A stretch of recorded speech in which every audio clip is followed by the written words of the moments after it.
Bab 711. Bolehkah kamu membantuku? Acara pernikahan itu seketika menjadi kacau. Ketika Andri Han datang keluar, ia pun kebetulan menemukan adegan ini. Ia langsung memasang raut wajah dingin untuk membantu Audrey Han berdiri, kemudian ia menemukan sejumlah jejak sepatu yang kotor terinjak di atas gaun pengantin putihnya, serta kulit lengannya yang terluka, bahkan keningnya yang putih itu juga terdapat sebuah tanda berwarna merah, seperti ditabrak akan sesuatu. Beberapa menit baru saja berlalu, mengapa ia bisa mengalami perubahan yang begitu besar? Melihat ini, Gita berpikir sebentar dan langsung berbalik badan marah-marah ke segerombolan media itu. Kalian ini ada manusiawi atau tidak? Terjadinya masalah yang begitu besar, kalian pun masih saja mendorong-dorong orang hingga Audrey terjatuh. Apakah kalian itu adalah wartawan? Aku lihat kalian itu harusnya adalah paparazzi. Teguran Gita membuat media-media yang berada di tempat tersadar kembali. Sebelumnya memang merekalah yang terlalu buru-buru, namun setelah melihat Andri Han membantu Audrey Han yang tampak pucat dan terluka, serta bersandar lemas di dalam pelukannya, mereka semua seketika merasa malu dan langsung mundur beberapa langkah ke belakang. Maaf sekali, kita semua juga terlalu penasaran dan kita semua benar-benar tidak sengaja ingin mendorongnya. Kondisi Nona Audrey terlihat kurang baik, lebih baik segera bawa ia pergi ke rumah sakit periksa. Benar, bahkan tangannya juga terluka, lebih baik segera ke rumah sakit. Seluruh tenaga Audrey Han telah terbuang habis. Dan sekarang ia tidak ada tenaga sama sekali, sambil bersandar lemas di samping Andri Han bagai segumpal lumpur. Andri Han juga tahu kalau hal ini tidak boleh dibiarkan begitu saja dan ia pun langsung menggendongnya. Aku bawa ia ke rumah sakit dulu. Kamu segera hubungi petugas untuk membubarkan tempat ini dan mengatasi segala hal di sini. Baik. Saat ini kita juga tidak dapat memedulikan hal lain dan hanya bisa menuruti perintah Andri Han. Ketika Andri Han menggendong Audrey Han pergi dan siap-siap menaiki mobil, Audrey Han yang sejak tadi bersandar lemas di dalam pelukannya tiba-tiba mengulur tangan menarik lengan pakaian Andri Han. Apakah Colden terjadi kecelakaan? Apakah yang mereka katakan itu benar? Langkah kaki Andri Han terdiam sesaat, kemudian berhenti. Aku tidak percaya. Audrey Han memandang Andri Han yang memeluknya dengan wajahnya yang pucat. Kak, tolong beritahu aku. Apakah yang dikatakan mereka semua itu benar? Andri Han masih setia menutup bibirnya.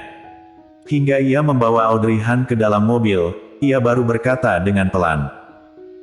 Tempat ini terlalu kacau, kamu tidak baik menetap di sini, mari kita pergi ke rumah sakit untuk mengobati lukamu.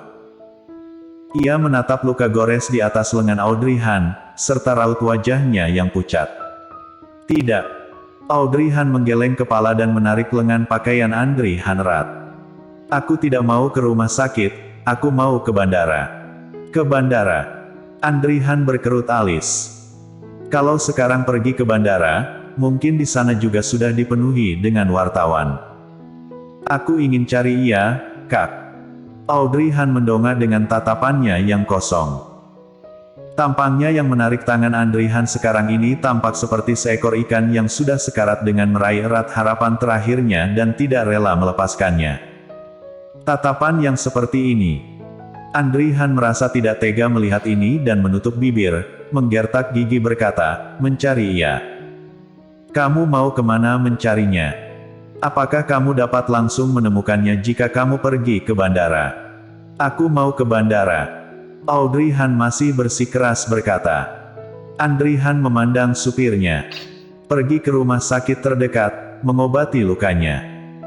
Mendengar ini, Audrey Han membelalak mata kejut dan memandang Andri Han tidak percaya. Aku tidak mau pergi ke rumah sakit. Tanganmu terluka. Kondisimu sekarang ini juga tidak begitu baik dan harus segera ke rumah sakit.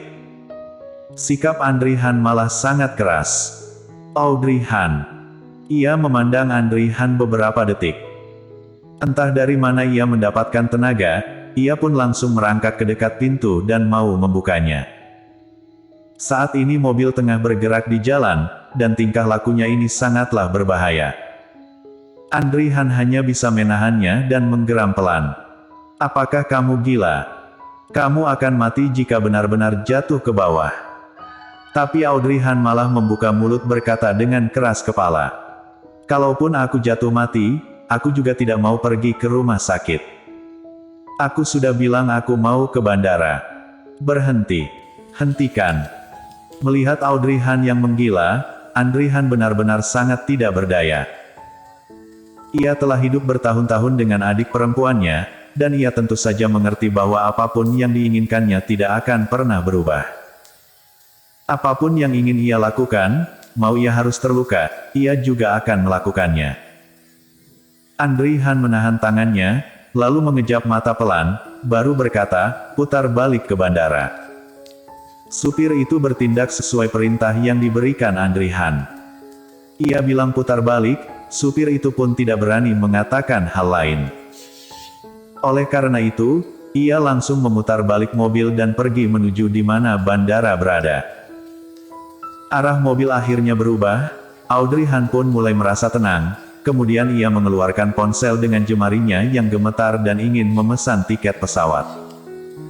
Melihat adegan ini, Andrihan yang di sampingnya tidak tahan bersuara untuk menghentikan gerakannya. Ingin pesan tiket pesawat. Apakah kamu sudah berpikir baik mau pergi kemana?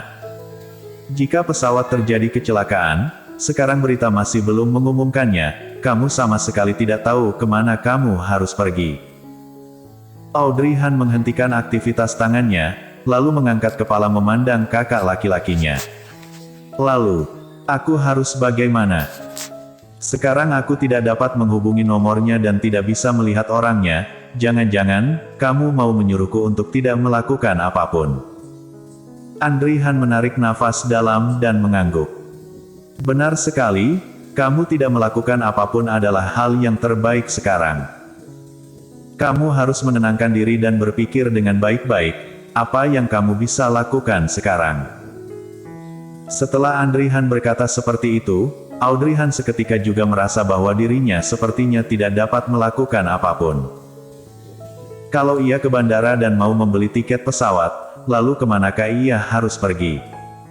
Di mana Colden mengalami kecelakaan? Dan bagaimana dengan kondisi sekarang ini? Mengingat hingga sini, Audrey-Han buru-buru keluar dari aplikasi pesan tiket pesawat dan mencari tahu beritanya, sambil berkata kepada Andrihan, Kak, mohon bantu aku cari, di mana pesawat itu terjadi kecelakaan. Apakah sudah ada lokasi yang pasti? Andrihan tidak bergerak, dan hanya mendaratkan pandangannya pada lengan putihnya yang terluka itu. Bahkan ada darah juga yang menetes ke gaun pengantin putihnya, bagai bunga plum merah yang mendarat pada permukaan tanah yang bersalju. Padahal, sudah terluka, tapi ia malah tidak merasa sakit sama sekali. Andrihan menghela nafas dan hanya bisa mengambil ponsel membantunya mencari tahu. Saat tiba di bandara, pemerintah masih belum mengumumkan lokasi kecelakaan pesawat tersebut. Audrey-Han dan Andrihan pun menunggu di atas mobil dengan gelisah. Apakah pemerintah akan mengumumkan lokasi kecelakaan? Jika mereka terus tidak mengumumkannya, maka kita tidak perlu khawatir, aku sudah menyuruh orang untuk pergi mencari tahu. Mungkin saja Colden Ye tidak menaiki pesawat itu. Kamu juga jangan terlalu khawatir. Aku sudah menyuruh orang untuk mengantar obat kemari, lenganmu harus diobati terlebih dahulu. Kalau ia tidak menaiki pesawat itu, ponselnya juga tidak mungkin masih tidak aktif hingga sekarang. Kak. Audrey-Han mengangkat kepala memandangnya dengan tatapan yang penuh harapan. Apakah kita boleh menghitung waktu untuk memperkirakan lokasinya? Andrihan. Ia menutup bibirnya dan mengingatkan Audrey-Han dengan tegas. Urus dulu luka di lenganmu, lalu lanjut menunggu beritanya. Audrey-Han memandangnya bengong dan menggeleng kepala. Tidak boleh. Kak, kita tidak boleh hanya menunggu berita saja. Aku tidak dapat menunggunya lagi, meskipun aku tidak dapat melakukan apapun, tapi aku benar-benar tidak boleh tidak melakukan apapun. Kakak bantu aku, ya. Bantu aku ya. Saat mengatakan ini, mata Audrey Han sudah memerah, dan hatinya sudah mati rasa, namun air matanya malah terus ditahan di dalam sana, tanpa menetes sama sekali. Supir yang melihat adegan ini dari kaca spion dalam pun dapat merasakan keputusasaan yang terdapat di dalam lubuk hati Audrey Han, dan matanya juga tidak tahan ikut memerah. Bersambung.